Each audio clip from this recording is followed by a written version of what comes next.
Hi, John. Hi, Sarah. How are you? Good. How's it going? Oh, it's going really well. I'm so excited that we are wrapping things up for season one, actually, right? We are season one Yeah, has been a long labor of love for sure, of like exactly. reading, talking, editing, just learning how to even learning how to podcast itself is an art form, is it not? It is. It really is. And how to make how to move the conversation forward. It's really, really interesting skill and an art. Absolutely. I do feel like for our audience to know is that we often didn't necessarily prepare in advance like what we're going to say in a lot of the episodes, right? Like we just read the research and we just moved the conversation. Um Yeah. so it is pretty authentic even with the editing because most of the editing was just sound quality. Sound quality Exactly. was a big one. Yeah. Um Yeah. So we're here and we're this episode we're going to be doing a recap.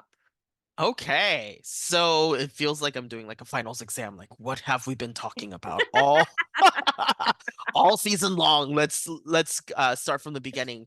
I mean, so I am honestly really proud of the work that we've done so far. We've done four episodes on four very different topics, right? We've done an episode on evidence-based practice. We've done an episode on neurodiversity. We've also touched based on discrete disability studies and critical race theory. And then we also looked into the translanguaging framework. And now we are here. Correct. It was a lot. I think if let's just to go to the first episode that we've ever done, Sure, sure. the EBP. So evidence-based practice. I think that was the whole premise of this podcast is like, how is research being disseminated to speech language pathologists and special educators and teachers, and as well as practitioners, right? So one thing that I realized that kind of inspired me to start this podcast or this project is that I feel like researchers and practitioners, they're not in conversation most of the time, right? Research says this, but do we really do this in the site, right? So I think that really got us into the investigation of whether like practitioners, therapists, teachers, SLPs, right, and other practitioners working with students or adults with disabilities are really following along with what the research is saying. So we looked into what did we look into? We looked into this article from ASHA, from the Language, Speech, and Hearing Services in the Schools, a research note from Mills, Hall Mills, and others, right? Um, Anything you would like to say about that, Sarah? Well, I feel like when we talk about, I mean, one of the best things that came out of that episode for me personally was when we talk about evidence based practices, and even in that article, it only is really just talking about the literature, Mm-hmm. right? Mm-hmm. And I think the way that we have operationalized under EBP has been have you read the research, right? Right, right, And right, I right. think that, that's not necessarily all that EBP is according to ASHA, right? Right, right. That it is this 3 points of the literature, your clinical judgment, and the family. That's Mm-hmm. 3 points, right? Right. And the patient and the family. Yeah, And you're patients absolutely in the right. family. That's 3 Uh-huh. points. And so you would not necessarily just because evidence is saying this, if your clinical judgment is against it, or if you're feeling like there's this variable with the way that you're handling the case, Mm-hmm. or it's just different, right? Because we actually kind of talk about how research, empirical data especially, is in a contained setting. So their Correct. outcome is not necessarily our outcome as clinicians if we're not also able to provide that kind of closed setting. Yeah, you're absolutely right. So majority of our research that you're reading, right, that ASHA publishes and other venues publishes are mostly like clinical trials with like highly controlled settings. And then our participants are also like highly selected. If you meet this inclusion criteria, then yes, right? But in the schools, we don't do that, right? I mean, we do have the criteria for speech and language, but we don't do like, do you meet this inclusion criteria for this intervention that I'm doing, right? But so there is that discrepancy between like the outcomes of the research and outcomes of what clinicians are facing. So I think Asha did a great job of mending that gap by introducing the three prongs, which is the research literature, the empirical data, and then we also have your clinical expertise, and then we also center the clients and their families for sure.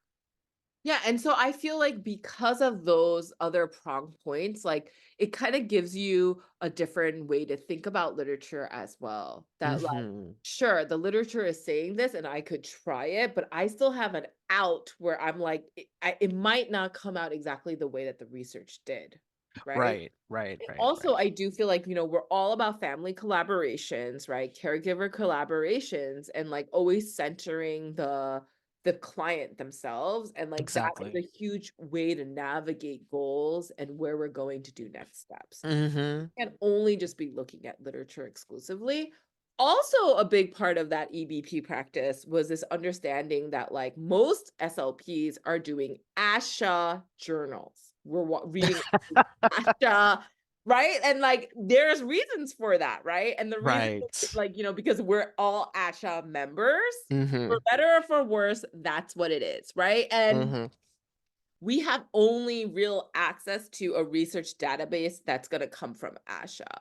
And so it kind of limits our view of what even the literature is, right? Because a literature can expand into interdisciplinary practices such Correct, correct.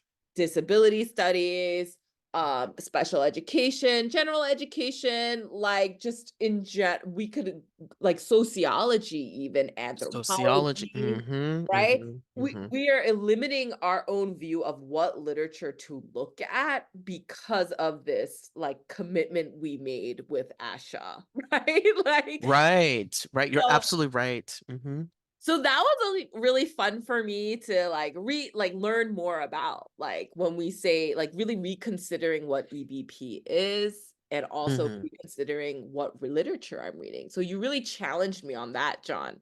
And I appreciate how like you have like after that episode, you have really introduced to me so many Uh-huh. different styles of literature and so many different authors that I would not have known or read about. Right, I think if you are not part, I mean, I'm just gonna be really honest here. My exposure to literature outside of ASHA really started through my doctoral journey. Like, oh, people have been talking about the same thing, the same issue, right? But they're explaining it or they're thinking about it in different ways. So I was like, okay, I never really thought about that, but it really makes me compare of like, how have I been doing? How have I been operationalizing the same issue? And what is the author telling me that's different? What am I going to do to incorporate into my practice? So that's been a very interesting topic for sure. Yeah.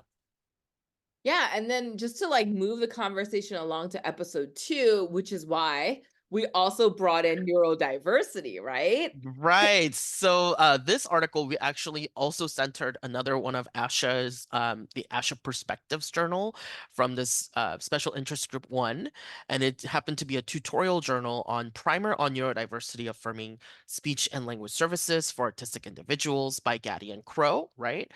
And from here I believe we kind of like did an explosion of various different researchers and scholars into the conversation, right? Yeah. And it is one of our longest episodes for that reason, right? And You're I mean, right. no matter how many times I was like, "Oh, do we really need to say this? Let me cut it, maybe not." And like, regardless, I can only get it down to like hour 24 minutes, Yeah, shortest yeah. length. But I think it was probably one of my favorite episodes out of Mm, all four that we've recorded. Because neurodiversity, from my understanding, as a layman term, right? As somebody who has not read literature per se on it, but only like from the periphery, right? mhm, mhm. The concept of neurodiversity felt very just like being neurodivergent neuroaffirming, what is neurodiversity, like all of those kind of terms are has been really centered around like just leave students alone or like leave clients alone, like they don't need to work on social skills, they don't have to like be on like some kind of ABA track or use like a Right. token economy. It's not like a behavioralist thing, all of that stuff. But what you unpacked for me is more than just that, right? Because a lot of the times when therapists or other people are saying I'm neuro affirming, like I'm a neuro affirming special educator, neuro affirming SLP, typically they're making it sound like I just don't do ABA or I just Mm, don't mhm. do like token economy, like those Right. token charts. I Mhm. just don't, force them to look at me and do these like Michelle Garcia's like, social Right, right, right, right. calm body, like close the hand, like, eyes are looking, like Right, right. The whole body listening. Yeah, yeah. correct, right? Yeah, And yeah. they just Yeah. only do like modeling, like Right. like that's how they make it seem. But really, what you introduced in that kind of episode was Jim Sinclair, which I think is Mm. critical, right? When Mhm, you want to think mhm. about neurodiversity. Like, do you want to say anything about him, like Jim Sinclair? So, I think this really introduces the idea of like how we view disability, right? And going back to I don't want to give away too much because I do want our listeners to go to the episode directly, but I think my commentary is like the field of speech language pathology, where has it been, right? Has we been, has it been very much operationalizing under the medical model? Has it been, are we moving towards more of the social model of disability, more emancipatory movement? Like what are we doing, and what does that even look like, right? If we're going to become neurodiverse affirming um SLPs, or adhering to neurodiversity affirming practices. Right. Yeah. Well, I think it's pretty mind-blowing that episode because it's not no, I think it's really critical to mention here even through the recap Oh, that okay, that okay. that it's not what we're thinking. It's not Yes, yes, it's it is not. it's not just purely just being like, "Well, I'm just not working on social skills like that," Yeah, no, or it's or "We're just not. modeling forever." Like, that's Yeah. because and I do think we need to mention, like, Jim Sinclair is the one who authored the idea and concept of neurodiversity. Right. So, okay. So Jim Sinclair, back in 1993, wrote this piece called, like, it's a seminal essay called Don't Mourn for Us, right? Basically saying that autism is not something to be treated and it's part of us. And you mourning about my autism, right? Or you wanting to get treatment of this autistic condition is basically saying that you are rejecting my presence and you would prefer a child other than me to be in your family. So that one was more of like a home run, gut wrenching. Ugh, my identity as a clinician, my identity as a special ed teacher has been like, oh, that struck the nerves really, really well, really, really hard. Basically saying that you creating IEP goals, you creating an FBA, right, functional behavior assessment, or the plan, PBIP, would you call it the PBIP? Those things are all rejecting of who I am. You are Mhm. creating a kid that you would rather have instead of who I present myself as. So that is something to really think about whenever we step into IEP meetings or making clinical decisions and so forth. Yeah. Well, I think that's also what we need to think about when we say that we're neurodiverse affirming. Like, Mm-hmm. like, I think that we need to first be looking at what the definition of neurodiversity is as Mm-hmm. per, like, at its advent by Jim Sinclair, right? Like, Right, right, right, I think that right, right. once you understand that, then you can determine where you stand and Right. whether you Mm-hmm. can really say that you're neuro-affirming, because I Mm-hmm. think that the author there, Jim Sinclair, makes it very clear what they mean by that. And I think Mm-hmm. that afterwards too, we also go and do we discuss the other authors as well, like Alice Singer. Oh yes, we have Judy Singer, Judy Singer, right? sorry. Uh-huh, No, you're all good. uh-huh. All these names become really like yeah, all over the place. So Judy Singer, so after Sinclair, Judy Singer kind of comes and then describes what the idea of neurological differences. These neurological differences are like natural and valuable part of human diversity. Basically saying, Sarah, you are different. John, I am different, and we're totally okay. And that neurodiversity happens to be like that difference tends to be a little bit more prominent than others, and that is a natural variation. So Yeah. I think, yeah, so instead of like fixing that, we should be like accepting, um, we should be empowering their differences. Yeah, and I think that, Yeah. that's really important for us to mention too, is like, when we're saying we're accepting them, what would Hmm. that mean? And this is just a question. It doesn't mean we have the answers to this. These are just Right. we always so every episode is like this, right? Like we don't have answers, right? But it just poses the question of Yeah, we have more questions for sure. right. So Yeah. if it's like the question is, Hmm. hey, like it is a natural variation, which almost sounds like it's evolutionary a little bit too, right? Hmm. And Hmm. and if that's the case, then and there's nothing wrong with this, it's just a difference. Is an intervention even necessary? So isn't that saying Right. that it's like it's more than just saying I'm not going to work on social skills of eye contact. I'm not going to like force students to do what I want them to do. I'm just going to like let model.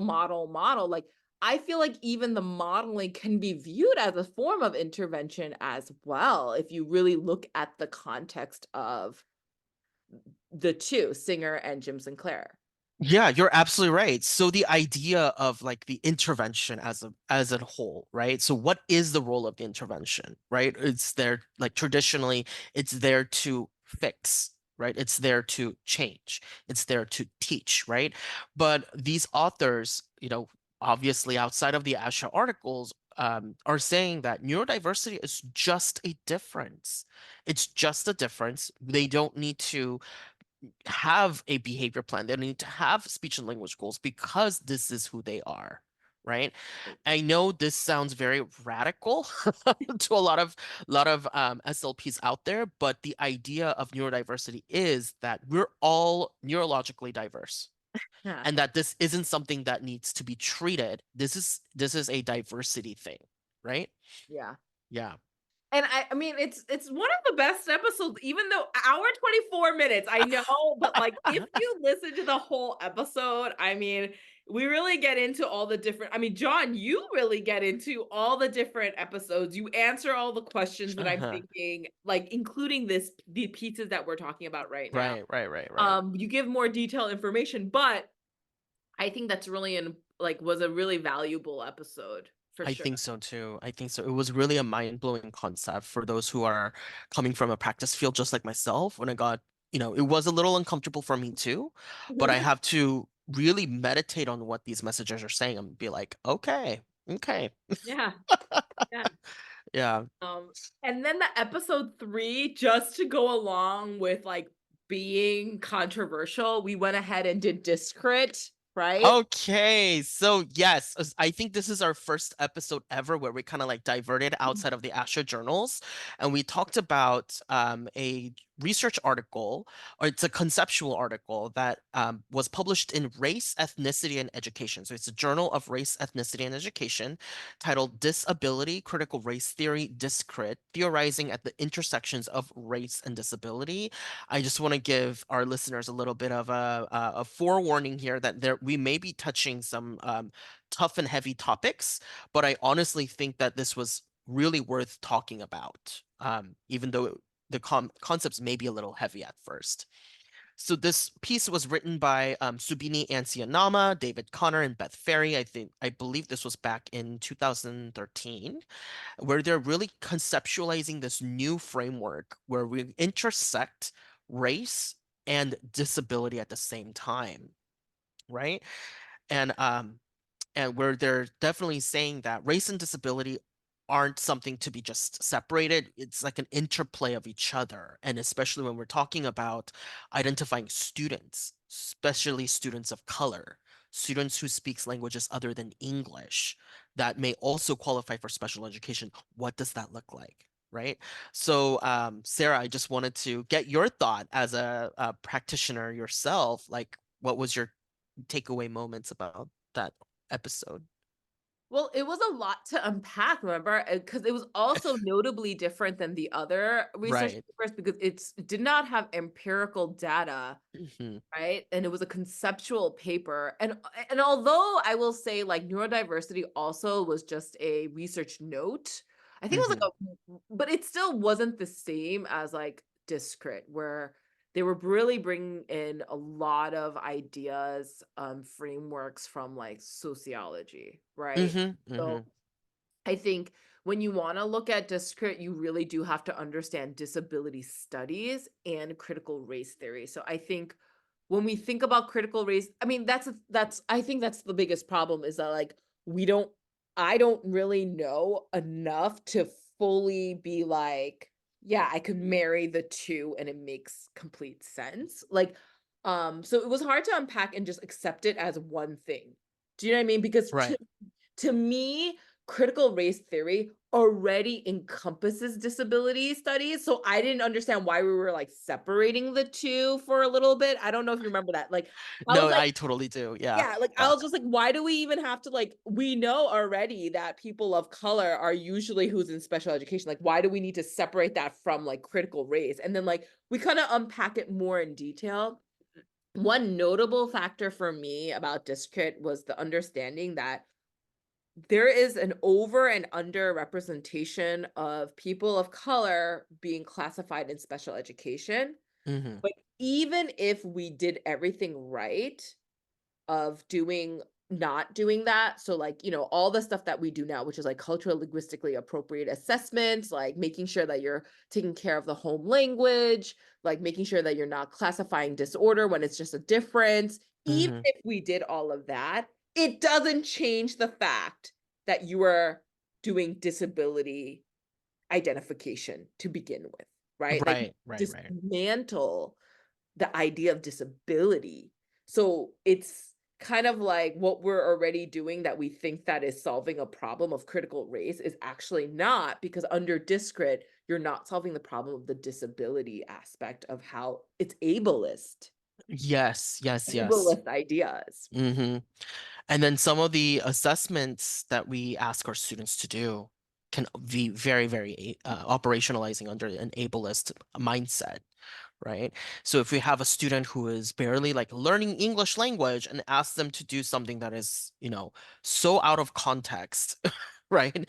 Then there are, room for errors to determine that this child or this student or this client person adult may be easily classified under, some of disability condition or speech and language conditions for sure. I think, well, like, in terms of like the ableist aspect of it, is like just putting them in a self-contained classroom will be considered ableist. Oh, absolutely. Yeah. Absolutely. Right. So, like, Yeah. it doesn't even matter, right? Like, even if I was like, "Well, based on your history of Spanish language, like, you don't have a language disorder, but you still have, like, a cognitive like, you're below average in, like, Hmm. education, so we're gonna keep you in a special ed classroom." Right. It still doesn't solve anything, right? It's Correct. like Correct. right. And then we kinda introduced the idea of UDL in that episode. Yeah, yeah, we did kind of touch based on universal design for learning, and if students are learning in various ways with their given background and upbringing, what does that look like? And why are we only like allowing one form of engagement with the literature, with their academic work, right? Yeah. Yeah, that's right, and then you introduce, like, different ways UDL can Yeah, look like, and I was true, like, true. "Oh," like and we kinda talked about, like, "Well, what if and what if?" Like, and it was, like, just this, like, idea of, like, how a classroom could look like, Hmm. under a UDL model, which I think that you kind of helped me see that UDL is not merely just applying accommodations for where students need or like even giving universal Right, accommodations, but it's right. also just how the assignments themselves Hmm. can be laid Hmm. out, where it doesn't Hmm. even have to be like writing Yeah, exactly. or like text to speech. Like, 'cause I Exactly. think that I think that text to speech is a level of UDL to me because, like, you don't actually have to type or write, but also giving, like, different forms of demonstrating content is actually UDL. Yeah, absolutely. So if we want to touch base on like speech to text, what if we do like a video response? Right. Right? Mhm. If this is clearly for like students with like literacy or dyslexia, like if writing is suddenly appears on paper, and if that becomes a barrier, do a video response and be like, I am demonstrating that I'm engaged with the classroom content by responding, by creating a video content and uploading as a video response. Mhm. Hmm. Mhm. It was a good one. Yeah, That it was was a a good it was episode. Discrit was probably the hardest. Neurodiversity is probably my favorite, like, but Discrit was definitely a hard one, I to think I just want to let everyone know that Discrit was a very heavy topic. Because I think we as clinicians have been, I'm just going to be honest and rip the band-aid here. I think we have been the product. We have been the process of, enforcing these types of systematic issues. And I think that was one thing, is to be like, okay, maybe we need to like accept the fact that we have been part of the system. And two, since we know better, what does that look like? What can we do to decrease the amount or limit or not do harm to the students that we serve and to the patients and clients that we serve? That's like a really good perspective of what you're saying right now is that, like, we're like the oppressor. We're Right, actually the ableist, right? Because our industry and our field is just built that way.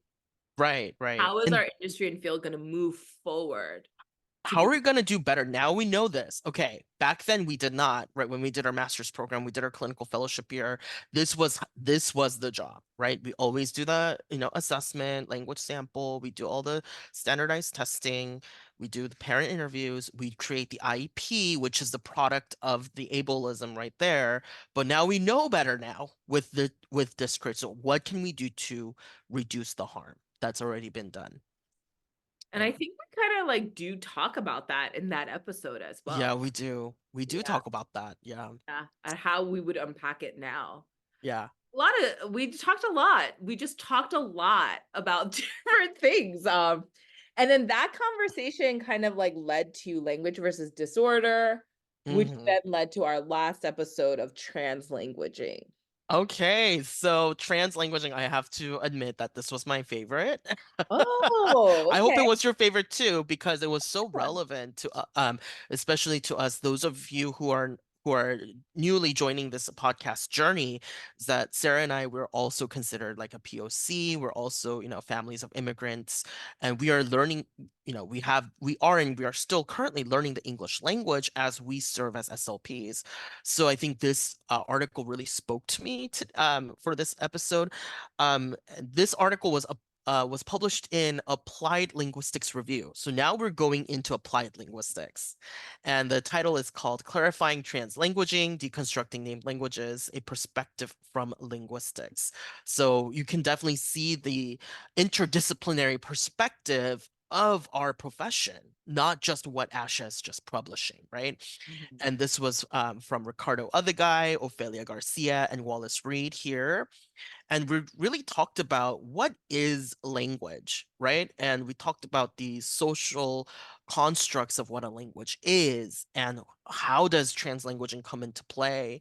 And these authors have stated that translanguaging is the deployment of a speaker's full linguistic repertoire without regard for watching adherence to socially and politically defined boundaries of named and usually national and state languages, right? And I think I had a really interesting, you and I had a really interesting time just really unpacking what is a social construct when it comes to language, right? mhm. I think in that episode too, again, because like bilingualism is also an interest for me, right? Multilingualism Hmm. and like how we're just mostly because my clients are, right? And so just really understanding this new concept of translanguaging that I think people are maybe or even previously me was kind of just like using it synonymously with code switching, right? Mhm. I Mhm. think no is not. Right, like So I'm just gonna be honest. Translanguaging and code switching has been utilized synonymously, right? And this article is definitely saying, like, even on the first page on the abstract, they said translanguaging is different from code switching. I'm like, what? How? Who? right. Right? And I think that, like, even after you read it, like, it sounds almost like saying, like, um, translanguaging is just, X, while code switching is Y. And it's still kind of just like doesn't really sound that important. Like the differences that they're making doesn't sound really important until you get into the latter part of the article, right? Where it's like Mhm. really discussing how, like, does language even matter? That was basically what it was, Yeah, right? yeah, I think these authors are really going into the radical aspects here. Like, does language even matter? If a student, let's say even a nonverbal student, is able to communicate with you and you're able to understand what that nonverbal client, patient, student is able to say, do we really need to create a syntax goal? Do we really need to create a semantics goal, adhering to a particular language, right? And basically, they go deep into the idea of a language as a socially constructed thing where the grammar rules, let's say like subject, verb, object, that is like within a community of English speakers, we have decided that that is the appropriate grammar syntax. But in other languages, their syntactic differences are also like determined by a group of speakers. So they're saying that language itself is just a social construct. If you are able to understand a student, um, let's say using broken language or using AAC devices where it's just consisting of nouns, right? Little bit of verbs, but mostly nouns, right? Do we really need to adhere to the English language? I think that really challenges the SLPs right there. Does. Yeah. Hey, John, so you mean non-speaking, right? Not non-verbal? I think why don't you re-say that whole thing, but say it as non-speaking so I could clip it. Okay, Okay, yeah. non-speaking. Okay, non-speaking. Yeah, So even if non-speaking. you have a Yeah, non-speaking yeah, client, okay, go. yeah. Oh my goodness. Okay, so even if you have a non-speaking client, right? I think as long as you're able to understand that child and that child is able to convey their message clearly to you, I think, like, do we really need to do a language intervention? Right. Yeah. And Yeah. I think that that really challenge and like what you were saying about the not nouns too, right? I think Mm-hmm. that really challenges the idea of like core vocabulary, right? Mm-hmm. And then also Exactly. kind of like challenges like communicative functions, like, Right. Right. and Right. also I think communicative function also challenges the idea of neurodiversity as well, right? Exactly, Because exactly. And it goes ties back to the UDL component, right? And what about children who speaks languages other than English? It's like a domino effect going backwards, right? Our latest episode is like touching into the other episodes as well. Yeah. Mhm. So I feel like when I look at all 4 episodes, if I really sat down and really thought about it, I feel like they're all probably intersecting as like a Venn diagram but like multiple bubbles. And Mm-hmm. the single main point is really like universal design learning. Exactly, exactly. It all points to this one concept called like universal design for learning here. And universal design for learning can look into maybe language practices, neurodiversity affirming practices, right? Or maybe it can also look into like determining criteria for special education or qualifying someone for speech and language services. So it all intersects to one thing if we center UDL. Yes. Yeah. And Hmm. and then we kinda talked about that as a problem too, right? Like, I just remember so this is just, like, from memory here, but, Uh-huh. like, just saying how, you know, "But do we even know how to do UDL?" Exactly, exactly. So conceptually, it's going back to that message, UDL. right? Mhm. But what does that look like? Who have broken down, like, and I think that's the one important thing. Like, a lot of slps are looking for this recipe: step one, step two, step three, right? But just letting you know, udl is a very like fluid kind of a thing. It's a fluid framework that it really depends on the situation, depends on the student, depends on the school environment, right? That UDL is a very fluid thing where you have to like adapt to, let's say, your current environment that you're in. Whether if you're in a dual language immersion program, whether you're in an all, monolingual program, whether you're supporting students who use AAC, or, maybe students who are, maybe you're in a school or in a community where they speak languages other than English, right? So that UDL itself, we have to break that idea of like UDL doesn't come with the recipe. You have to use your clinical judgment, as what ASHA stated in their evidence-based practice, to fit that model where all students can have access to the curriculum. And also, like, it doesn't f it in order for it to fit under the model of discrit as Hmm. well, right? Like, Hmm. that means that we're not having self-contained classrooms. Like, it's right? Wouldn't you say? Like, it's Yeah. fluid where, like, you this needs to work in a general population, right? Yeah, for every student, for everyone to be engaged with the classroom content. Yeah. And I kind of, like, think about when if you were to think about that, then you are also kind of thinking about, like, well, we have so many structural problems, right, for that to happen, and what's Right. currently in place, like policies, laws. So really you introduce, like, a new author. I think it's an episode neurodiversity of, Uh-huh. like, you have to dismantle, right? Oh, that's right. That's right. So I think UDL is one thing, and then we've introduced Audre Lorde. So Audre Lorde is a feminist essayist, right? She wrote this piece called "The Master's Tools Will Never Dismantle the Master's House." So for example, right, she argues that if you want to dismantle the master's house, we shouldn't be using the master's tools to do that. We have to like abandon it altogether, create something new, right? We got to move away from it. So let's say, for example, if you want to go over like the current IEP practices, right?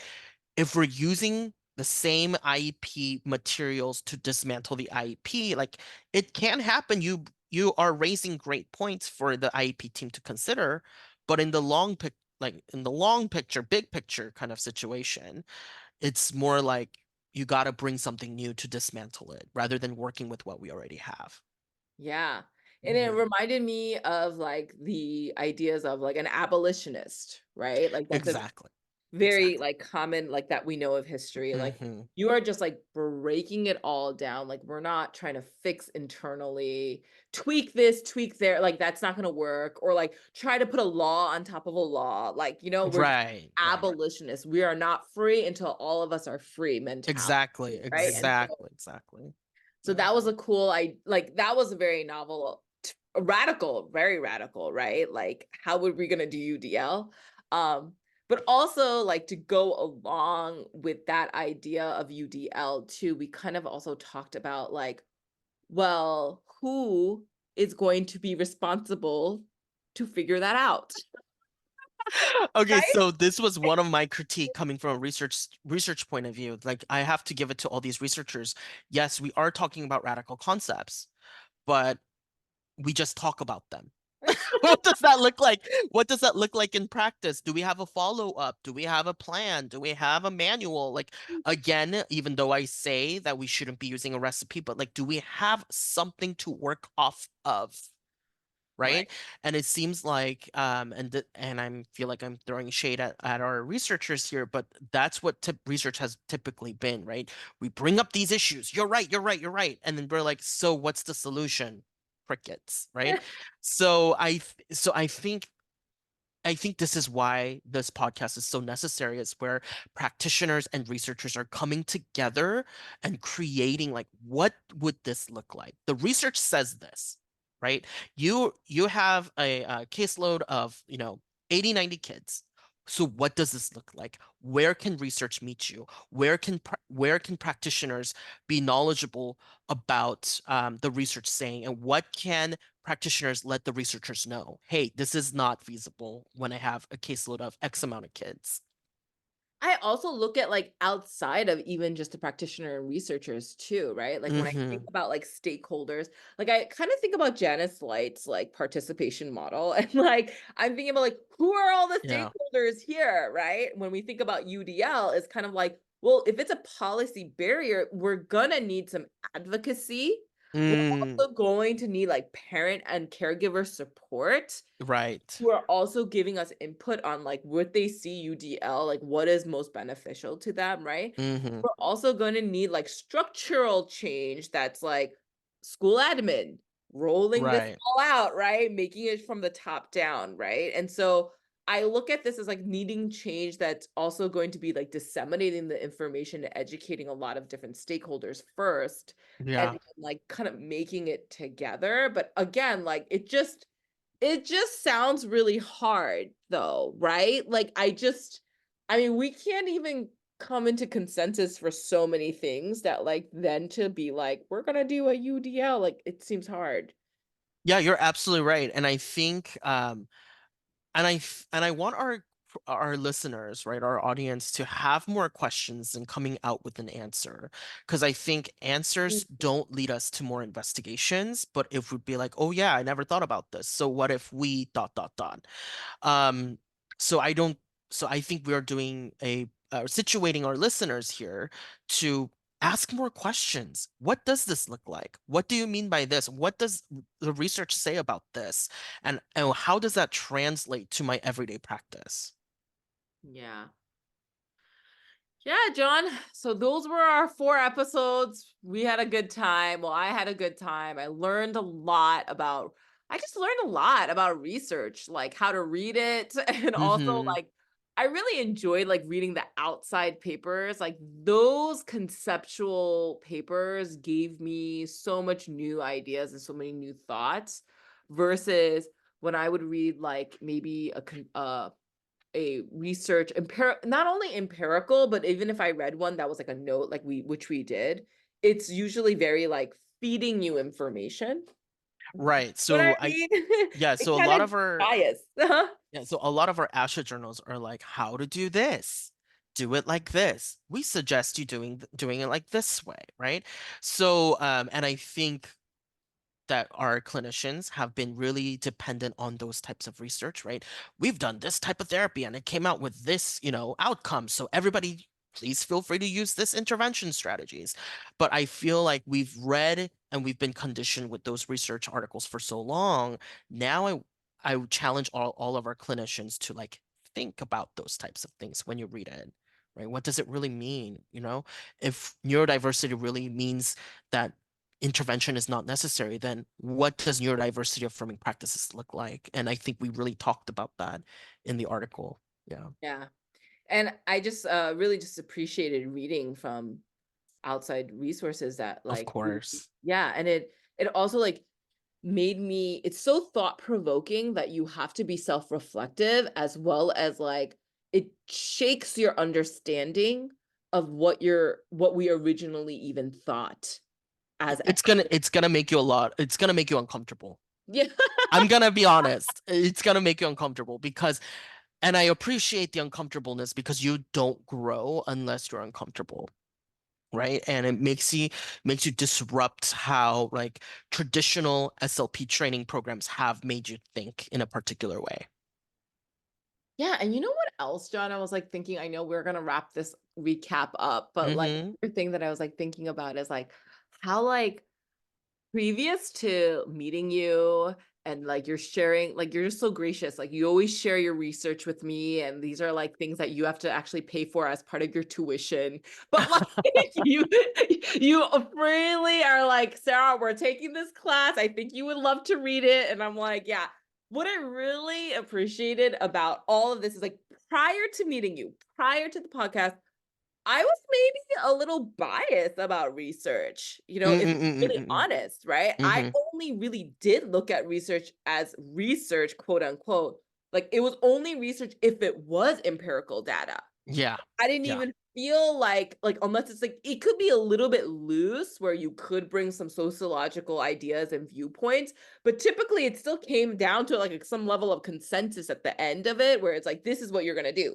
And so like I think that like having after read all these other things, I feel like I became more open-minded, more actually I feel like a better clinician for it. Does that make sense? Absolutely, absolutely. So I think when you're technically working with clients and students and families, I'm like, it gives you like this whole checklist of like, okay, am I doing this? Am I, reducing this? Am I changing my practice to do X, Y, and Z? So yeah, Yeah. absolutely. And Mhm. it made me I feel like previously I was kind of a like snobby? I think that's the word. It was like elitist mindset. And I feel like sometimes it can be like that when you're an ASHA member journal, like you're reading, like you know what I Yeah, mean? Like I yeah. feel like it can feel that way where you're like feeling like, no, no, I read real research. Like this is I don't do soft science, quote unquote. Do you know what I mean? Yeah, But like yeah. now I'm like, oh, here's a whole new world of research. These are like pretty clear points. This has already been very well like written about in other spaces, and just like that idea of interdisciplinary practice is like really something new and something I'm really thankful and glad that I met you so that I was able to do that because I wouldn't have ever been able to do that, right? Like it wouldn't have ever Yeah. happened. So I guess like my wish for this podcast is that other SLPs will be able to benefit as well and feel like if they just feel something, right? So they could feel mad, they could feel like we're wrong, but they could feel like we're just like mass like like we're doing misinformation, but like feeling something means that we're challenging something and Exactly. yeah. Exactly. And I feel like we also welcome you to question these things, right? I mean, we're not talking about out of the blue things. These are like peer reviewed, published. It has been around, right? We're talking about like essays from 1993 to like Discrit in 2013. Like it's been around. Mhm, So we also welcome you to really question what is it that's making you feel really uncomfortable. mhm. Or Yeah. what is it that you feel like we missed in the conversation, Mm-hmm. right? Like Exactly. I Exactly. the a lot of the conversations is really just like our perspectives, and it was never meant to be we were never gonna give answers. It was never supposed to be an answer. It was more Like questions. Yeah, it was more questions. so so I want to hear other perspectives and like also some other things we didn't consider and like how Right, right, right, right. so, I'm looking forward to hearing everybody's comments and also hearing those questions as well. In every single episode, we also do provide the citations for how to find the research articles that we have. Mm-hmm. We don't we cannot provide you with like a PDF copy and all of those things for the purposes of copywriting rules and like licensing issues and things like that. But we certainly can give you the citations where The you citations, right. Yeah. right. So, yeah, I guess this wraps it up for season 1, John. All right. I'm very excited and I am so thankful to be doing this journey with you, Sarah. I really appreciate you for everything. Thank you, John. Of course. We have to do this now. Oh, it's that now. Okay, got it. Okay. All right. So, please feel free to once again to reach out if you guys have any questions or any suggestions to make this project Hmm. better and more pleasing to the greater audience. We would love feedback. And please come back and meet us for season two. Season 2 rolling Season out. two.